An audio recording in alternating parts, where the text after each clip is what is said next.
The Adventures of the Falcon, starring Les Damon. Hello? Yes, this is the Falcon speaking. Oh, Carol. I'm glad you called. Hey, you'll have to count me out tonight, Angel. I've got a date to learn all about gambling. Mm-hmm. Some boy's going to show me how to play a long shot and make myself a killing.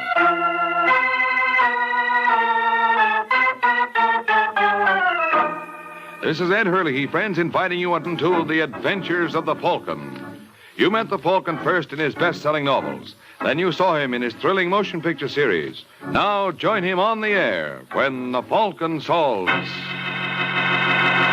the case of the baby brother.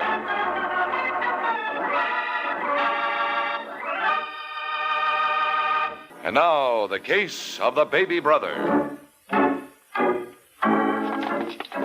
It's Sunday afternoon in New York, and a frightened blonde named Diana Wayne hurries down the second-floor corridor of the Maxton, a shabby rooming house on Manhattan's west side. And when she comes to room 2C, Miss Wayne announces herself in no uncertain fashion. Steve, let me in. For heaven's sake, let me in. All right, give a guy a chance, will you? Lock it. Why, what's the matter? Lock it. Okay. Give me a drink. Aren't you starting kind of early, Diana? I said give me a drink. All right. Here. Let me have another. Why don't you wait till that one hits? Now sit down. Listen, we gotta blow town. Why? I saw Josh Brady in Times Square today. You're crazy. Don't tell me I'd recognize him anywhere. What's Brady doing away from Washington? That's obvious, isn't it? He's after me. I've got to get out of here. Now, take it easy, Diana. Take it easy. Take it easy. It's all right for you to talk. Brady doesn't know about you. Would it make things any better if he did? Well, if you hadn't thrown away the money I took from him on the horses, we wouldn't be in this jam. There's no use crying over spilt milk. We've got to leave New York, Steve. You tell me how. There's $18 left in the kitty. You know how far that'll get us. I'll borrow 100 from Roger Clayton. No, you won't. Why not? We've put too much work on that sucker to let him get off with train fare. But if Brady finds me... Forget it. Forget that a man wants to kill me. Forget that Shut up. Oh! Now behave yourself. Go on. Hit me. Hit me some more, you big hero. You don't know how close you are to really getting it. Well, what's stopping you? You enjoy it too much. Now listen to me. We've still got a chance to wind up with a bundle, but you got to work fast. You got to take Roger into camp tonight. No, I can't. It's the only way. We haven't got time to string him along. You said the guy's nuts about you already. But There are no buts about it. You want to get out of New York, don't you? Yeah. Well, if you want to get out alive, you'll go to work tonight.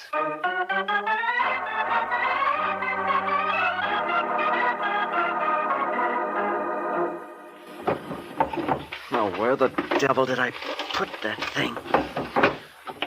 You in the bedroom, Roger? Yeah? Are you going out tonight? You mind, Paul? Or maybe I do. You haven't stayed home one night this week. So what?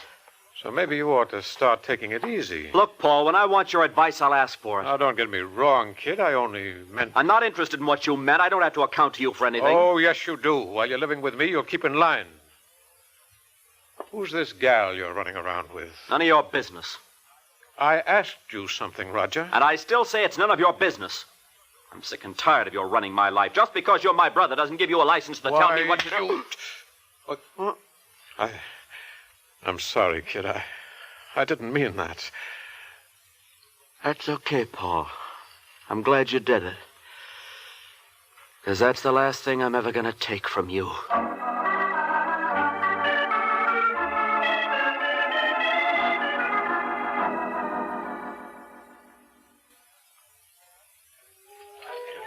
Well, what do you say, Roger? I suppose I'm not very bright, Diana, but... Well, really, I don't understand you. It isn't very difficult, honey. Remember this man I mentioned last week? No. We were sitting right here in the same booth. He's the one who's got all the connections in the stock market. Oh, yeah. Yeah. Well, he phoned me this afternoon. He's got an inside tip on a stock that his office is going in for very heavy. He told me he's going to jump at least 10 points in the next 2 days. Well, I don't see If we play it smart, we can make a fortune. Well, sure, but where am I going to get the money to invest in the first place? Borrow it. From whom? Well, what's the matter with your brother, Paul? I wouldn't take a nickel from Paul. But I've got a couple of thousand of my own. Don't talk like a fool. How much stock do you think you can buy with a couple of thousand, maybe 20 or 30 shares? It doesn't even pay. Well, then I guess we better forget the whole thing. We can't afford to. Well, I don't see where we have any other choice. Well, how about your office? You mean Mr. Schnabel? Mm-hmm. You told me he was one of the biggest betting commissioners in New York. Oh, look, honey, if he knew. Why would he have to? I don't follow you, Diana. You've got the combination to the safe. So? So, if you went to the office tonight and took, say, 50 or 75 grand... Forget it. Why? Why? It's stealing. No, it isn't. By Tuesday morning, you'd have the money back. What? I knew that last drink was a mistake. By Wednesday morning, we could be on a plane for Hawaii. Now, Diana, look. Think of it, darling. We could do anything we wanted. You don't know what you're saying. All right, Roger. If that's the way you feel. Wait, Diana. Where are you going? What's the difference? No. Come back here. Yeah. Well, at least give me time to think it over. Time is the one thing we don't have, Roger. If you're going to do it, you'll have to do it tonight. You've got a key to the office, haven't you? Oh, yes. Take this. Diana. Don't worry, it's on safety. But what do I want with a gun? It's a great morale builder, kid. Come on. Put it in your pocket. Honey, just listen to me for a minute. If I do, we won't have time to say goodnight. Move over to the corner of the booth. Please, baby, let's be sensible. Oh, Roger, I am just crazy about you. Diana. Wait for me at your place. I'll call you the minute I'm through.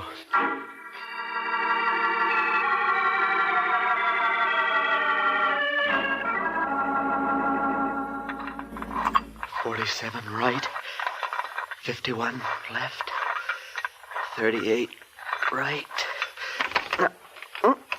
What the devil's the matter with this thing? Obviously, you have made a mistake. What? It must be very difficult working with only a flashlight. Allow me.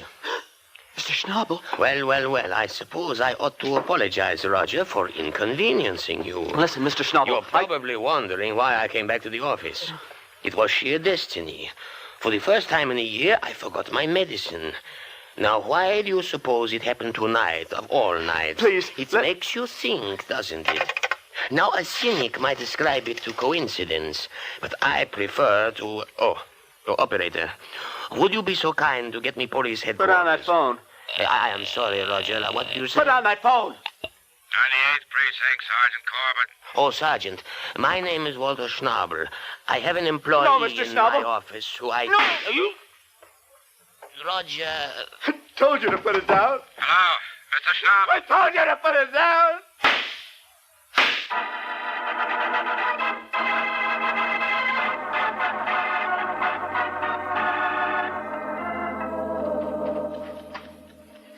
Is that clock fast, Diana? I've told you a dozen times before. It's right on the minute, Steve. What do you suppose is keeping that schmo? How should I know? He was going to call you the minute he was through. Yeah. You don't think he'd be stupid enough to come up here without giving any... Here, Steve. All right, what are you waiting for? Hello? Is that you, Diana? Yeah, where are you, Roger? Over at my place. Listen, darling. Don't talk over the phone. I'll meet you at Tony's in 15 minutes. It's no use. I didn't get it. You didn't get it. What? Schnabel came back to the office before I was through. He caught me trying to open the safe. He was going to call the police, honey. I told him to put the phone down. I begged him, but he wouldn't listen to me. I don't want to hear anything about it. You promised me you'd get the money and you let me down. Goodbye, Roger. You don't understand, Diana. I killed... Hello? Diana? Diana! Mr. Clayton, Who is it? police. I'll be with you in a second, officer. Come on, pal, open up. Giving you fair warning, you haven't got a chance. Clayton! Clayton!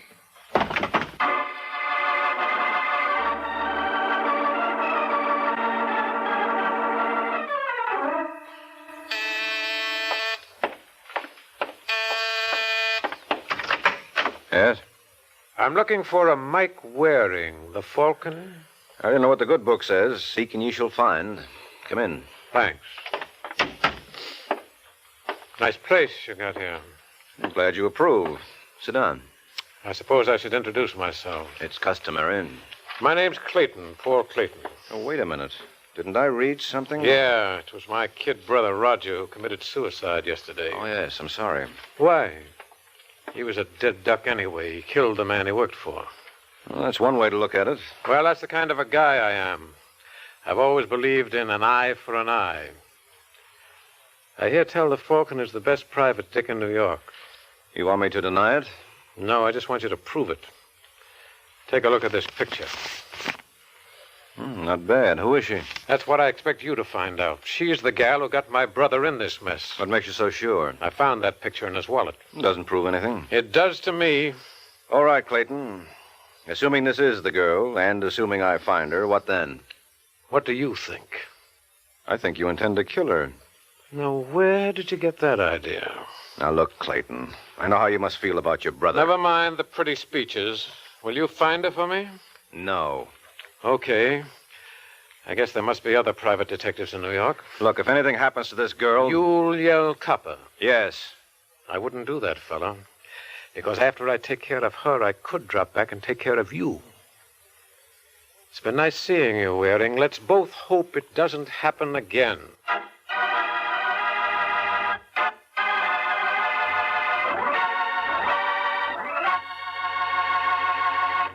Now, back to the adventures of the Falcon. An hour has passed since Mike Waring was approached by Paul Clayton to hunt down the girl who was responsible for his brother's death.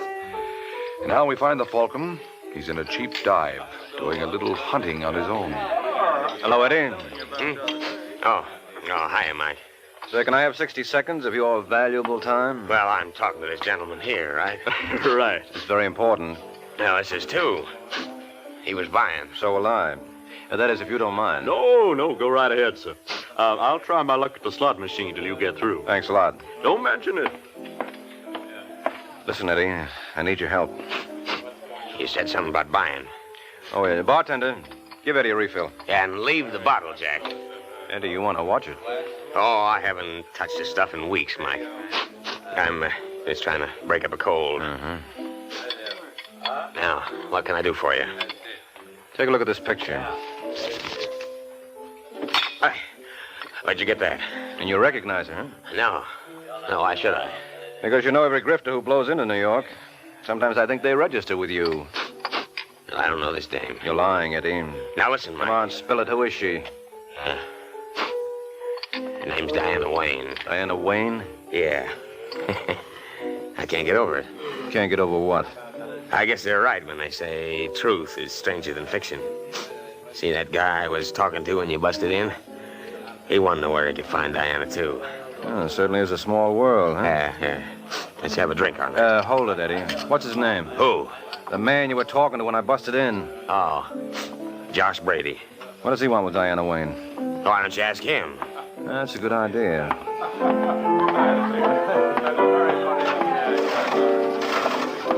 How you doing, friend? I can't seem to beat this machine. Nothing but lemons on it. Eddie tells me your name is Josh Brady. Uh-huh. I'm Mike Waring. Oh, I'm glad to know you, sir. Ain't that the limit? Those lemons again. You new in New York, Brady? Yeah, I'm from Washington. That where you met Diana? I beg your pardon? Diana Wayne. Well, just what business is it of yours, mister? I just thought maybe we could join forces. I'm looking for her, too. Oh, how much did she take you for? Enough. Well, if I ever get my hands on her, I'll wring her neck. You're going to have to stand in line. Not me. When did you meet her? Oh, about a month ago. You're a liar, Mr. Waring. Huh? Diana only left Washington a couple of weeks back. Now, look, Brady. Go on, Waring. Peddle your papers elsewhere. Look, suppose we sit down and have a little talk. I'm not interested. Now, don't be a fool, Brady. You won't get away with it. Well, what do you know? I hit the jackpot. Guess nothing can stop me now, Mr. Waring. This is my lucky day.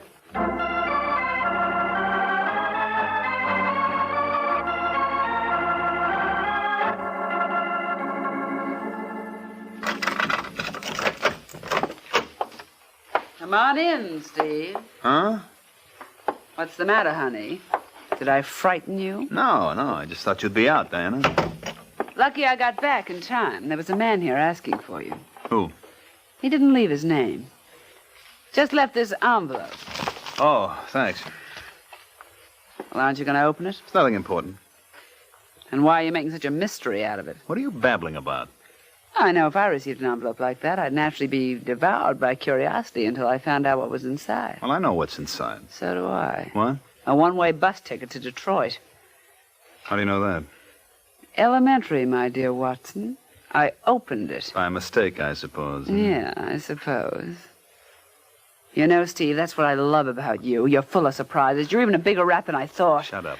If you think you're going to walk out on me and leave me holding the bag for Roger's suicide, you got another thing coming. I was just going to Detroit to see if I could dig up something. Ha! I'll bet. Now, don't be silly, sweetheart. Would I lie to my wife? You certainly would. Look, will it make you feel better if you hold the ticket? Yes. All right, here. Now, you feel better? Much. What's the idea of tearing it? I just wanted to make sure you don't go off without me. So if Josh Brady drops around or anyone else, he'll be right alongside to take your bows.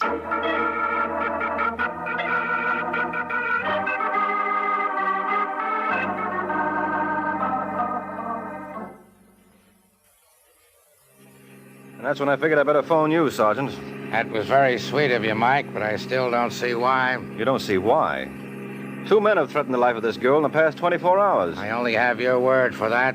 Why won't you tell me the names of these two characters? Because there's no reason to involve them. One came to my place and the other I ran across by accident. It's a pity you couldn't hold on to the last one. Well, I had enough work on my hands as it was. It took me another 2 hours and a bottle of bourbon to get the complete story out of Eddie Lewis. Whoa, slow down. 621, 623, must be the next house. Yeah, here we are. What a dump. What floor does she live on? Second. You better brief me before we storm the heights. Well, according to my informant, this girl, Diana Wayne, is working a racket all over the country. She work by herself? No, she's married to a boy named Steve. What does he do? Picks out the suckers and spends the money. I understand he's got a system to beat the horses.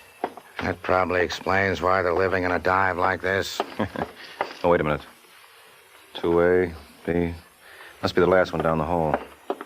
You know, there's nothing we can actually hold her on. I know that, Sergeant. All I'd like you to do is just throw a big enough scare into her so she'll leave town. Suppose she won't scare? Well, she will if you tell her the two gentlemen are looking for her with murder as their objective. I still got a feeling you haven't told me everything. You don't think I'd hold out on the police? Yeah, I do. How do I know? Uh-oh. Oh, don't tell me. Yeah, it's open. I get a guess what's inside? Go right ahead. A dead blonde named Diana Wayne. You're doing fine, Mike. Keep it up. What do you mean?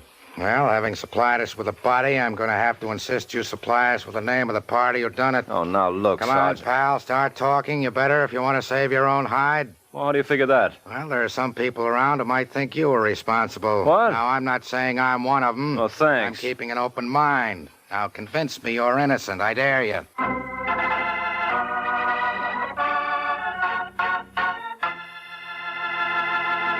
Now, back to the adventures of the Falcon. Just a few minutes have passed since the discovery of Diane Wayne's body. And how much to the Falcon's surprise, Sergeant Corbett regards him with a jaundiced eye. All right, Mike, let's start with page 1. You knew this girl was murdered before we walked in here. Oh, you're being ridiculous, Sergeant. Well, who do you work for? No one. What about that guy who came to your place and asked you to find her? You mean Paul Clayton? How would I know his name? You wouldn't tell it to me before. There was no reason before. He's the brother of the kid who committed suicide a couple of nights back. Because of her? Yes. Well, guess that takes care of everything. Don't you think Clayton strangled her? Don't you? What do you think a jury would say to that? You tell me. They'd acquit him in a minute. It's too pat. Look, if you're going to murder someone, you don't go around telling the world all about it. So where does that leave us? Well, I told you there was another boy Diana trimmed. Who? A lad from Washington named Josh Brady. And what about husband Steve? What about him? Well, don't you think it would be advisable to find out where he disappeared to? You're certainly there with the questions, aren't you? Well, somebody's bound to ask them, Sergeant. Might as well start digging up the answers. Say, any idea when she died? Yep, I can tell you that to the minute. Oh, how? Come over here. Notice those scratches all over her face and the broken fingernails? Yeah. Well, she must have put up quite a battle with her killer. Now come over behind this bookcase. Oh. Yeah, in the battle, they knocked over the electric clock. Uh-huh, so she must have died at 25 minutes past 8. Yep. So is that clock broken or just disconnected? That'll try it. Here's the outlet. Oh, you blew a fuse. Thanks. I never would have known it. Well, that answers one of our questions. Now, let's see if Paul Clayton can clean up the others.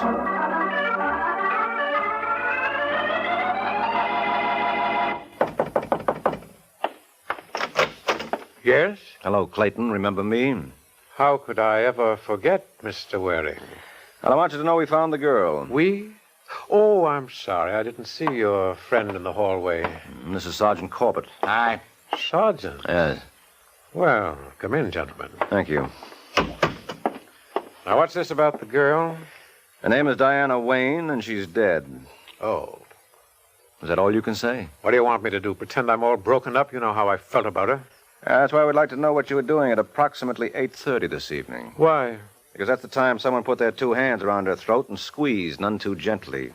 What time was that again? 8:25 to be exact. Well, then that lets me out, because from 7 to 10 I was in a bar near Times Square called Jack's. Can you prove that? Sure, by the proprietor. I was waiting for a man named Eddie Lewis. What did you want with him? I was told he could put me in touch with a girl. What happened? Well, he didn't show, and I got tired waiting. Well, what do you think, Mike? Same as you do, Sergeant. I think we all better go on to suspect number 2.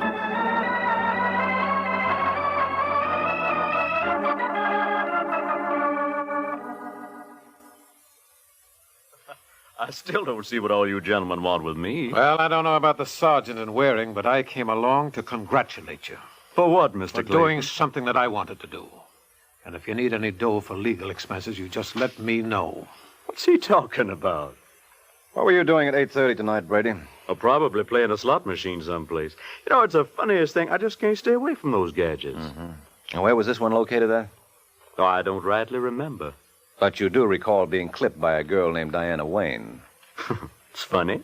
I don't seem to recollect that either. Look, that you-all routine isn't going to get you anywhere, Brady.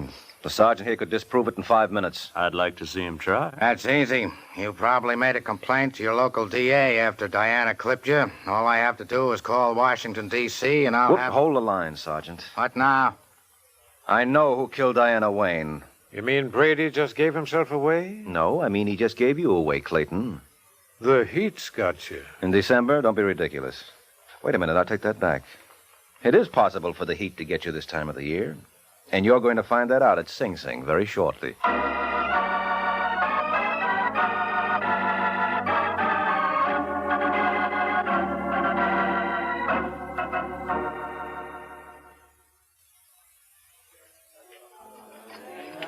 Got time for one more, Mike? No, got to run, Sergeant. No, you don't.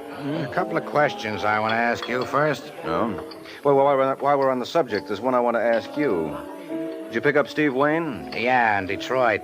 Lucky the bus driver remembered him. Steve gave him a ticket that had been torn up and glued together. It was like you suspected. He ran out in the missus. Oh, sweet kid. So you left Diana alone to face the music, huh? Yeah, but what gets me is how you knew that said music was provided for by Paul Clayton. Well, first of all, he had an alibi for 8:30, whereas Josh Brady didn't.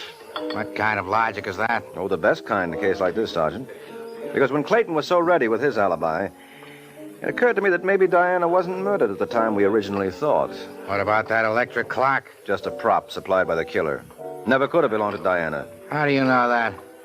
Well, an electric clock works only on alternating current. And in that section of New York... Yeah, sure. There, they only have DC, direct current. Remember how you blew a fuse when you tried to get it going?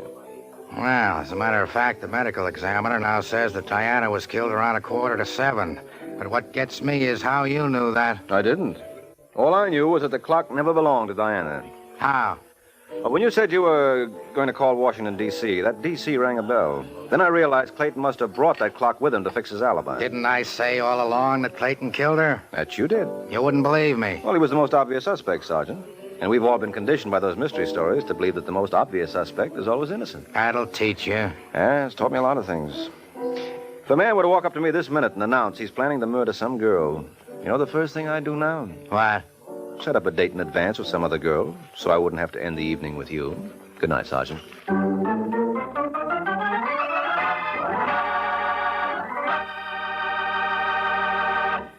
This is NBC, the national broadcasting company.